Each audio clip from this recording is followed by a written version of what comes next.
Friends and ఫ్యామిలీతో weekends కి farm house కి వెళ్ళి ఎంజాయ్ చేయాలనుకుంటే వెంటనే డోసే యాప్ ని డౌన్లోడ్ చేసుకుని బుక్ చేసుకోండి.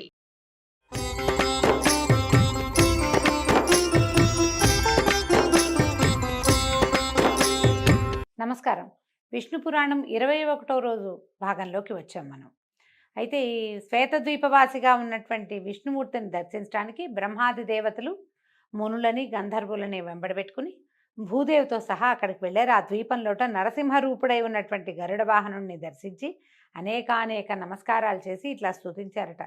చంద్రశేఖర సంస్థుత నమస్తే చంద్రార్కులోచన చంద్రశైలధర పీతాంబర కమలాక్ష కమలామనోహర కమలవాస కమలనాభ ధరణీధర గరుడవాహన దశకంఠ సంహార దశతత్వబోధక మదనజనక కరుణతో మమ్మల్ని కాపాడు, కటాక్షించు. ఇదిగో భూదేవి దుర్మదాంధులైనటువంటి రాక్షసుల బరువుని మోయలేక వంగి కుంగి బాధపడుతోంది. ఆ బరువును పోగొట్టి ఈ దేవికి సుఖస్థితిని కలిగించు అని పరిపరి విధాలుగా విన్నవించగా విష్ణువు బ్రహ్మను ఆదరంగా మన్నించి భూదేవిని ఓదార్చి, నువ్వు చింతించకు, నీకు కలిగిన బాధని నేను పోగొడతాను అని అభయరూపంగా ఓరడించారట.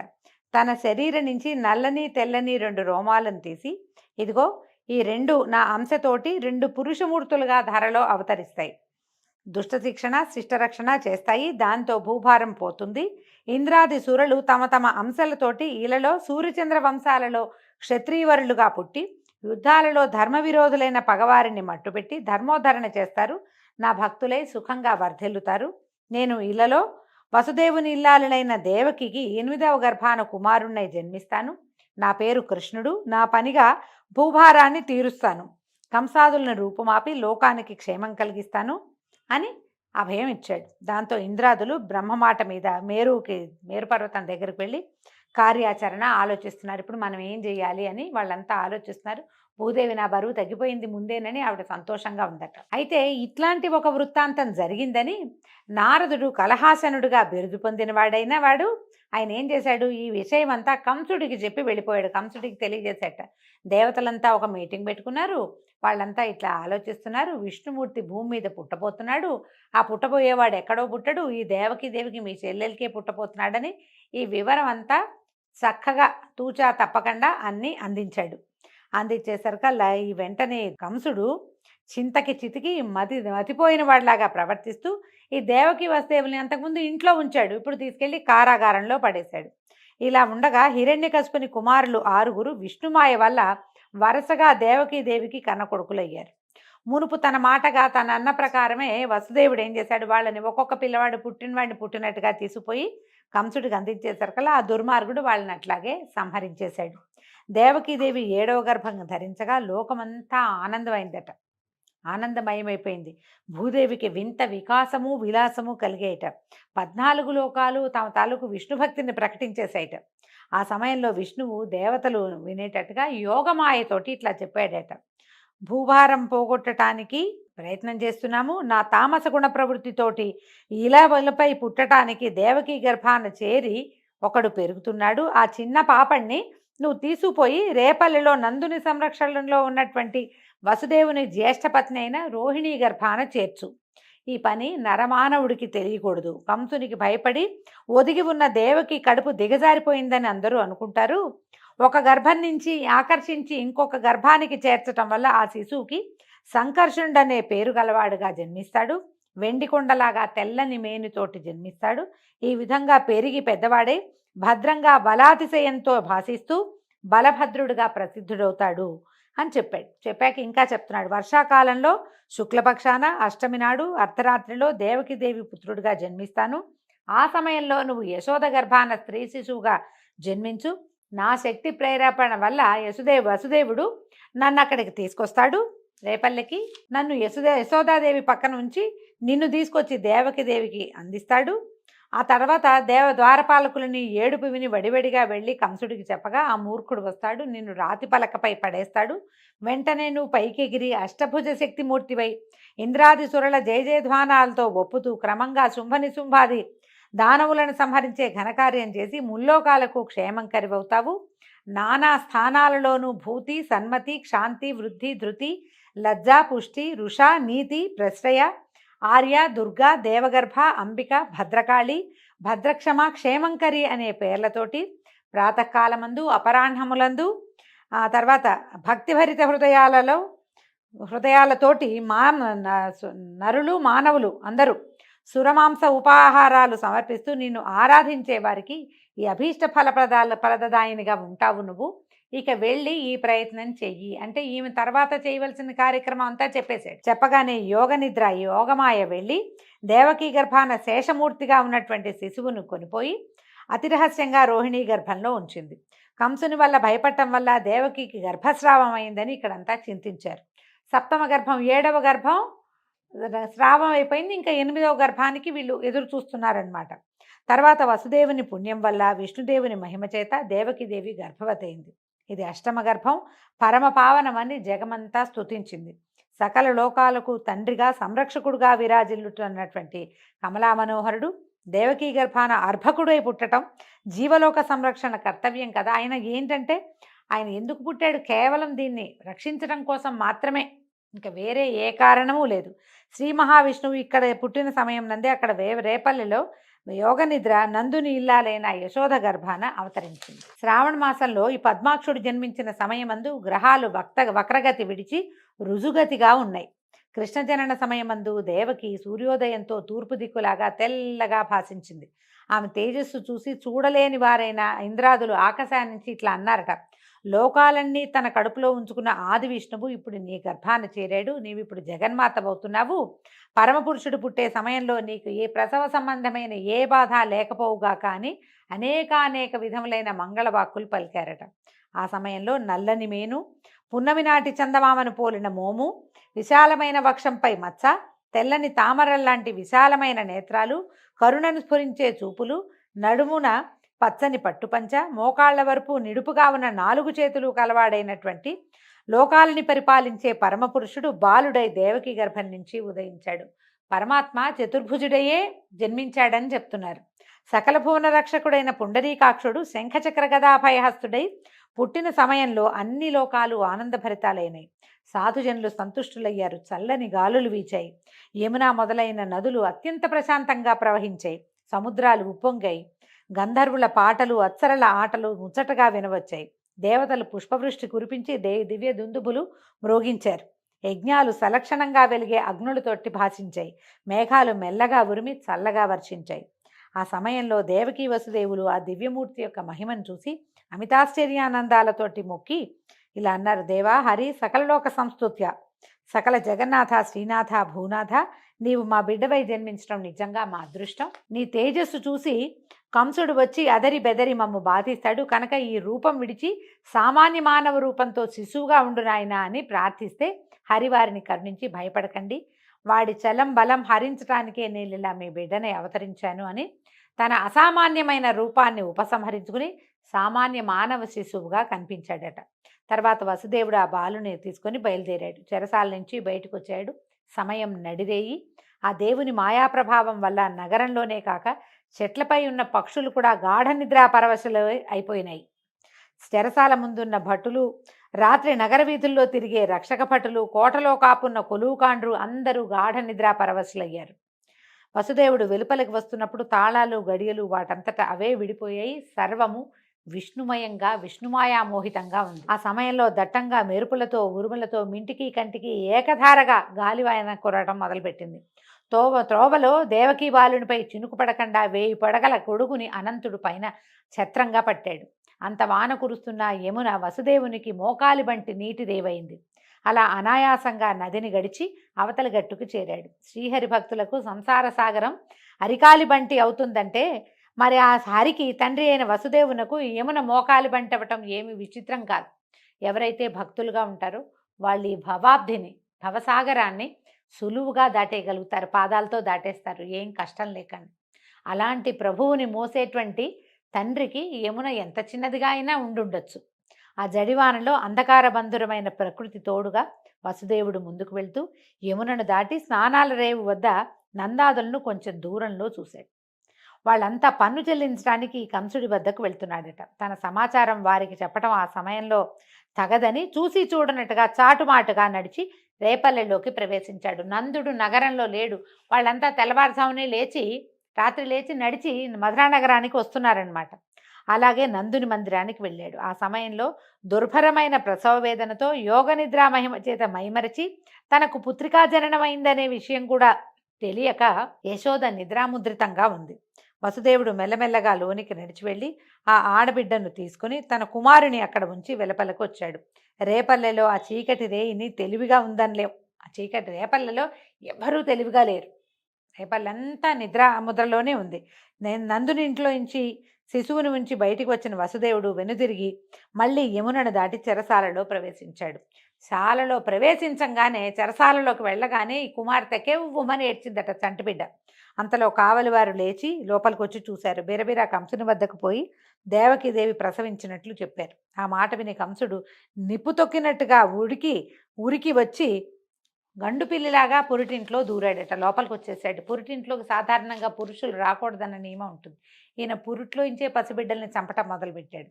ఈ ఆఖరి శిశువు, ఈ అష్టమ గర్భం తన ప్రాణాలకి హాని కలిగిస్తుందని తెలిసి ఇంకా వసుదేవుడే శిశువుని తెచ్చిచ్చేదాకా ఆగలేదట కంసుడు.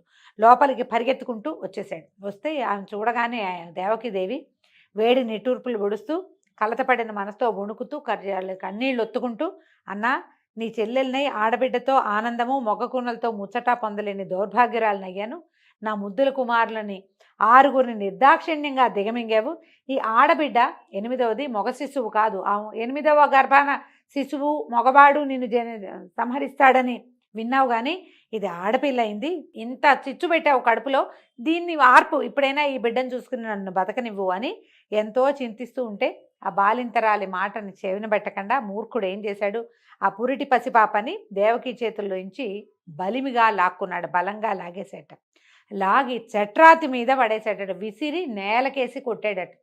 కొట్టేసరికల్లా ఆ పాప చప్పున పైకెగిరి ఆకాశం మీద భయంకరాకారంతో నిలిచి భీకరాయుధాలు ధరించి 8 భుజాలు కలిగిన స్త్రీమూర్తిగా వికృతంగా నవ్వుతూ అదిలిస్తూ ఇట్లా అంది, ఏరా, నన్ను హింసించాలనుకుంటున్నావా? అది నీ వల్ల అయ్యే పనేనా మూర్ఖ?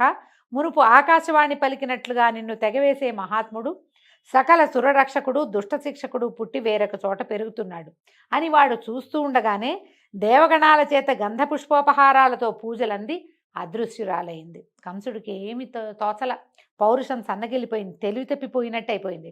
కాసేపటికి తెప్పరిల్లి వెనక్కి తిరిగి వెళ్ళి తనకిష్టులైనటువంటి పూనక, ధేనుకాసురుడు మొదలైన రాక్షసులందరినీ పిలిపించాడు. రాక్షసవరిలారా, నా బలపరాక్రమాలు మీకు తెలుసు.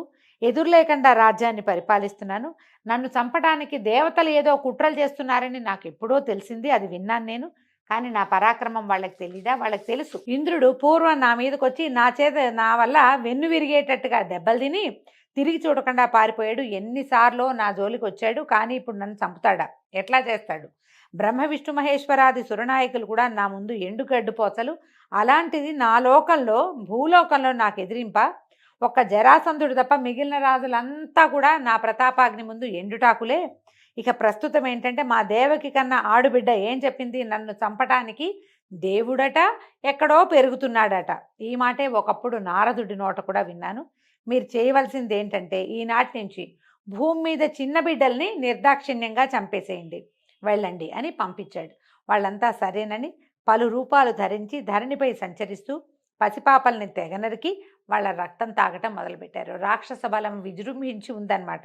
తర్వాత కంసుడు అంతఃపురానికి పోయి దేవకి వసుదేవులను రప్పించి కళ్ళబొల్లి మాటలతో వాళ్ళని మన్నించి, అయ్యో, చేయరాని దారుణం చేశాను, మీకు తీరని బాధ కలిగించాను, మీరెంతో అమాయకులు, నా వల్ల ఇట్లా పసిబిడ్డల్ని పోగొట్టుకోవాల్సి వచ్చింది, అంతా అయిందేదో అయిపోయింది, ఇంకేం విచారిస్తాము, విచారించి లాభం లేదు, నన్ను మన్నించండి, అంతా దైవం వల్లే ఈ మాయంతా జరుగుతోంది అని చెరసాల నుంచి వాళ్ళని ఇంటికి పంపించాడు. చెరసాలలోనే ఉన్నారని విష్ణు పురాణం చెప్పట్లేదండి, వాళ్ళని పంపించేశాడట. కానీ వాడి మనసు మాత్రం రగులుతూనే ఉంది. అయితే తర్వాత కొద్ది రోజులకి వసుదేవుడు ఒకనాడు రేపల్లెకి వెళ్ళాడు. నందుడు వసుదేవుడికి చిన్ననాటి మిత్రుడుగా కథల్లో చెప్పబడతాడు. నందుడు వసుదేవునికి ఆదరంగా ఆప్యాయంగా స్వాగతం పలిపి ఈ యశోద చేతుల్లో ఉన్నటువంటి కపట బాలకుడిని అందించాడట. వసుదేవుడు ఆ బాలుడిని ఎత్తుకుని ముద్దులాడి వచ్చి, వసుదేవుడు పిల్లవాడిని ఎత్తుకుని సంతోషంతో సంతానాన్ని ఎత్తుకున్న ఆనందంతో, నా అదృష్టవంతులు, ఇంత చక్కటి కొడుకు పుట్టాడు మీకు, ఈ పిల్లాడిని చూస్తే నాకే ఎంతో ముచ్చటగా ఉంది, మీ మాట వేరే చెప్పాలా? పిల్లవాడిని చూస్తే మీకు ఎంత మోహమో నాకంత రెండింతలు కలుగుతోంది, మీకు నాకు కూడా ఈ బాలుడు సమానుడే.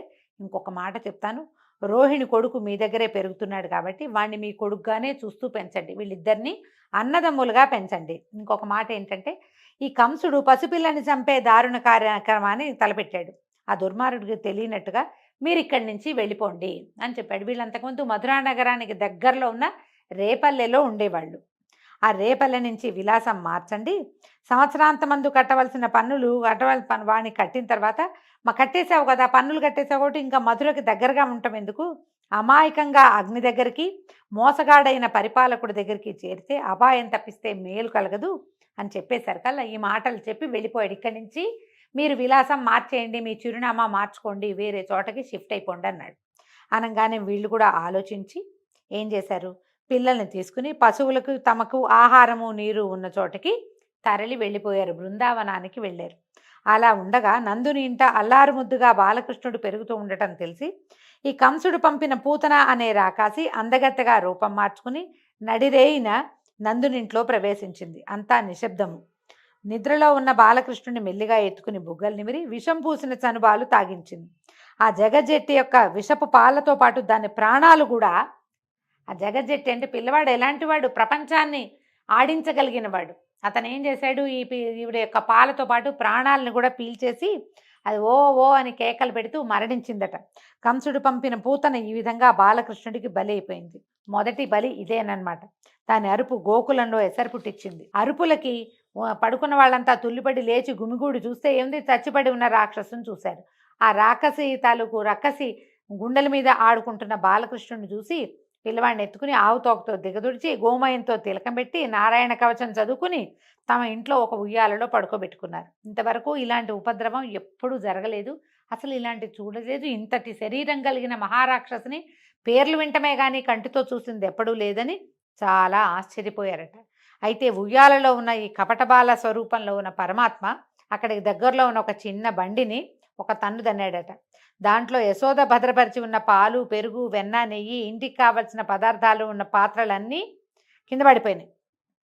పడిపోయేసరికి చూసినటువంటి గొల్లల పిల్లలంతా వచ్చి ఈ గోపాలకుల పిల్లలు యశోదకి చెప్పేసరికల్లా వాటన్నిటిని జాగ్రత్తగా తీసి పాత్రల్లో వేసి దధి పుష్పాక్షతాల్లో ఆ బండిని పూజించి బాలకృష్ణుడిని చూసి అలిగిందట. అయితే గోపకాంతలంతా అన్నారట, అమ్మ యశోద, నీ పిల్లవాడు, ఈ చిన్న పిల్లవాడు నిన్న కొండంత రాక్షసుని చంపాడు, ఈ ఇంట్లో సామాన్ల బండిని విరగదన్నాడు, వీడి కాలు తగిలి విరిగిపోయింది, అది వీడు ఇలాగే పెద్దవాడైతే ఎందరి కొంపలకు నిప్పు పెడతాడోనమ్మా అని ఇలా హెచ్చరికగా ఎన్నో ముచ్చట్లు ఆడారట. పిల్లవాడు చేసే ప్రతి పని విచిత్రంగా విపరీతంగానే ఉండేది. తర్వాత వసుదేవుడు రోహిణి కుమారుడైన బలభద్రుడికి దేవకీనందనుడైన కృష్ణుడకు నామకరణం చేయాలని సంకల్పించి కులగురు అయినటువంటి గర్గాచార్యుణ్ణి ఆహ్వానించి విషయం చెప్పి గోకులానికి పంపించాడు. గర్గుడు నందుని మందిరానికి వెళ్ళాడు. తనంతట తాను చూడ్డానికి వచ్చినట్టుగా చెప్పాడు. యశోదానందులతోటి కాసేపు కబుర్లు చెప్పి తర్వాత ఎవ్వరికీ తెలియకుండా రోహిణీ నందనునకు రాముడని, దేవకీ కుమారునకు కృష్ణుడని నామకరణం చేసి వెళ్ళిపోయాడు. అయితే రామకృష్ణులు నలుపు తెలుపు శరీరాలతో శోభాయమాన మూర్తులై యశోదానందుల పెంపకంలో గారాభంగా పెరుగుతూ ఉన్నారు. బాలకృష్ణుడు క్రమంగా పాకటము, కూర్చోటము, తల్లి చేయి పెట్టుకుని తేలికగా అడుగులు వేయటము, ఎండిన ఆవుపేడ శరీరానికి పట్టించుకుని లేగలతో వీధుల్లో పరిగెత్తటము, ఆ దూడల తోకలు పట్టుకుని అవి పరిగెత్తకుండా నిలబెట్టటము, ఇలాంటి చేష్టలతోటి అన్నను కూడా కలుపుకొని చిల్లర మల్లరగా నడవటం మొదలుపెట్టాడు. అంతకంతకీ పెంకె చేష్టలు పెరిగాయి. ఇరుగు పొరుగు ఇళ్లలో దూరి ఆ ఇళ్లాళ్లకు కనపడకుండా వాళ్ళు ఉట్టిపై పెట్టిన పాలు వెన్న ఆరగిస్తూ దగ్గరికి వచ్చిన చిన్న చిన్న పిల్లల మూతులకు రాసి పెరటిదారిన పారిపోతూ, మరికొందరి ఇళ్లలో మరుగుతున్న కుండల్ని కవ్వంతోటి పగలగొట్టి పారిపోవటం, అటు ఇటుగా ఉన్న వాళ్ళు జవరాండ్రు దగ్గరికి రాగానే తూనీగలాగా ఎగిరి గంతులు వేసి తల్లి వద్దకు వచ్చి ఏమీ ఎరగనట్టుగా ఆమె అడ్డాలలో కూర్చుని ముద్దులు కూడవటము, ఇట్లా బాలగోపాలుని శైశవ చేష్టలు అనంతంగా సాగేవి. అయితే ఒకనాడు ఇలా కృష్ణుడు తనను చూసి ఇంట్లోంచి పారిపోయేసరికల్లా చూసినటువంటి ఒక వ్రజభామిని నలుగురితో ఆలోచించి వచ్చి యశోదాదేవిని, ఏమిటమ్మా ఇలాంటి కొడుకుని కన్నావు, మా ఇళ్లలో జ్వరపడుతున్నాడు, మీ ఇంట్లో వెన్న లేదా, మా ఇంట్లో ఉన్న వెన్న అంతా తినేయటము, విరజిమ్మేయటం, ఇంత అల్లరా, ఇంత చిన్నపిల్లలు ఎవరైనా ఇంతంత అల్లరి చేస్తారా, మమ్మల్ని ఇంట్లో శాంతి లేకుండా చేస్తున్నాడు, అసలు ఎన్ని దుడుకు చేష్టలో, మీరేమో మా కులానికి పెద్దవాళ్ళు, అతని భార్యకి నీ కొడుక్కి నీకేం చెప్పగలం మేము, మీ అబ్బాయి మంచివాడు కాదండి అని ఈ అతని వేళ్ల ముద్రలు ఉన్నవన్నీ గిన్నెలు పట్టుకొచ్చారట. ఈ వెన్న ముద్రలు పట్టుకునే చేతితోటి బిందెలు పట్టుకుంటే వాటి మీద చేతి ముద్ర పడుతుంది కదా. ఈవిడ ఏం చేసింది, ఆ ముద్రలు బిందెల మీద ఉన్నవి, బుంగల మీద ఉన్నవి అన్నీ పోల్చి చూసి కేకలేసింది కుమారుణ్ణి. మన ఇంట్లో ఇన్ని సమృద్ధిగా పదార్థాలు ఉంటే నువ్వు ఇతరుల ఇళ్లలోకి ఎందుకు వెళ్తావు, ఇలాంటి పనులు చేయొచ్చా, ఇంట్లో ఉన్నట్టే ఉండి ఇలాంటి పనులు చేస్తావేమిట్రా నాయనా అని ఆవిడ కుమారుణ్ణి పరిపరి విధాలుగా కేకలు వేసి నచ్చజెప్పడానికి ప్రయత్నం చేస్తూ ఉండేది. ఈ బాల్య చేష్టలతోటి ఈ గోకులాన్ని అంతటినీ ఒక కొలిక్కి తీసుకొస్తున్నటువంటి కృష్ణ చేష్టలతోటి ఈరోజు భాగం సమాప్తం అండి. మరిన్ని కృష్ణ లీలలతోటి రేపు ఉదయం కలుసుకుందాము. నమస్కారం.